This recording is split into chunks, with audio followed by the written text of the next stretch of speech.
கர்த்தர் நல்லவர், அவர் கிருபை என்றும் உள்ளது. ஆண்டவராகிய இயேசு கிறிஸ்துவின் நாமத்தினால் உங்கள் ஒவ்வொருவருக்கும் அன்பின் வாழ்த்துக்கள். பிரியமானவர்களே, இன்று உங்களுக்கு சமாதானமும் சௌக்கியமும் பெருகுவதாக. இந்த நாள், அதாவது மார்ச் மாதம் 24ஆம் தேதி செவ்வாய்க்கிழமை. இந்த நாளிலே நாம் தியானிக்கும் வசனம் யாத்திராகமம் 33வது அதிகாரம் 14வது வசனம். என் சமூகம் உனக்கு முன்பாக செல்லும், நான் உனக்கு இளைப்பாறுதல் தருவேன் என்றார். தேவன் மோசேயிடம், என் சமூகம் உனக்கு முன்பாக செல்லும், நான் உனக்கு இளைப்பாறுதலை தருவேன் என்று சொல்லுகின்றார். பிரியமானவர்களே, எந்த நேரத்துல இந்த வார்த்தையை தேவன் சொல்றார் அப்படின்னு சொல்லி பார்க்கும்போது, நம்ம இதுக்கு முன்னாடி உள்ள அதிகாரங்களை வாசிச்சு பார்த்தா நல்லா தெரியும். மலையின் மேல தேவன் மோசையோடு பேசி கொண்டிருந்த பொழுது 40 நாட்கள் மோசே அங்கே இருந்தார். அப்பொழுது கீழே இருக்கிற ஜனங்கள், மோசேக்கு என்ன ஆயிற்றோ தெரியவில்லை, எங்களை அழைத்து செல்ல வேற தெய்வங்களை உண்டாக்கும் என்று சொல்லி ஆரோனை ப்ரெஷர் பண்ணிக்கிட்டே இருந்ததுனால ஆரோன் என்ன பண்ணிட்டாரு, பொன் கன்றுக்குட்டியை செய்துட்டாரு. அப்போ கீழே இறங்கி வந்த மோசே அதை பார்த்த பொழுது ரொம்ப வேதனைப்பட்டாரு. ஆண்டவரும் கூட அதை பார்த்து மிகவும் வேதனைப்பட்டார், கோபப்பட்டார். அப்போ அந்த நேரத்தில் ஜனங்களுக்காக மோசே திறப்புல நிற்கின்றாரு. இவ்வளோ லட்சக்கணக்கான மக்கள் பாவம் செய்து தேவனுக்கு விரோதமாக பாவம் செய்திருக்கிறாங்க. ஆனால் மோசே சொல்றாரு, இவங்களை நீர் மன்னிப்பீரானால் மன்னிப்பீராக, மன்னிக்க முடியலை அப்படின்னு சொன்னால் என் பேரை அவனுடைய புஸ்தகத்திலேருந்து கிறுக்கி போடுவீராக என்று சொல்லி, இதுதான் திறப்புல நிற்கிறது அப்படி நின்று கெஞ்சுகின்றார்.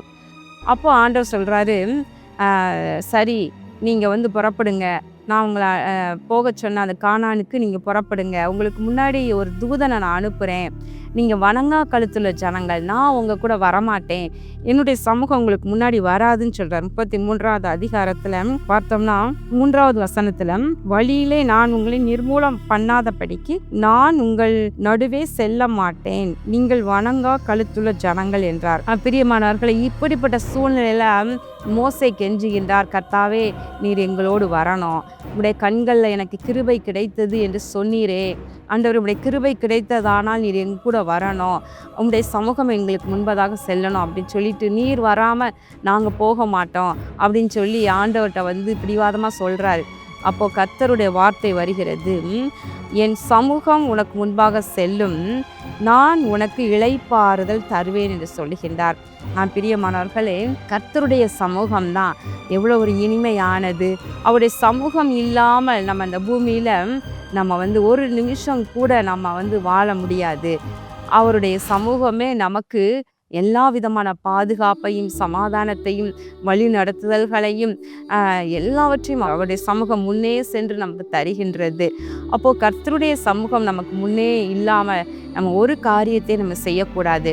மோசேக்கு முன்பதாக ஆண்டவர் சொல்கிறார், நான் இளைப்பாறுதல் உனக்கு தர்றேன், உனக்கு முன்பதாக நான் செல்கிறேன் அப்படின்னு சொல்லும் போதான் அப்போ மோசே சொல்கிறார் திரும்ப, நாங்கள் எதனால விசேஷித்தவர்கள்னு அறியப்படும் ஆண்டவரே, நீர் எங்களோடு வந்தாதானே அப்படின்னு சொல்கிறார். இன்றைக்கி கூட தேவ பிள்ளைகள் ஆகிய நாமும் கூட, ஆண்டவரே உம்முடைய சமூகம் எங்களுக்கு முன்பதாக புறப்படணும், எங்கு சென்றாலும் சரி நீர் எங்களுக்கு முன்னே செல்லணும், உடைய சமூகம் எங்களோடு வருவதனால, நீர் வருவதனால தான் நாங்கள் விசேஷமானவர்கள் என்று அறியப்படும் என்று சொல்லி, அவர் வராமல் நம்ம எங்கேயும் போகவே கூடாது, அவர் இல்லாமல் ஒரு காரியத்தை நம்ம செய்யவே கூடாது.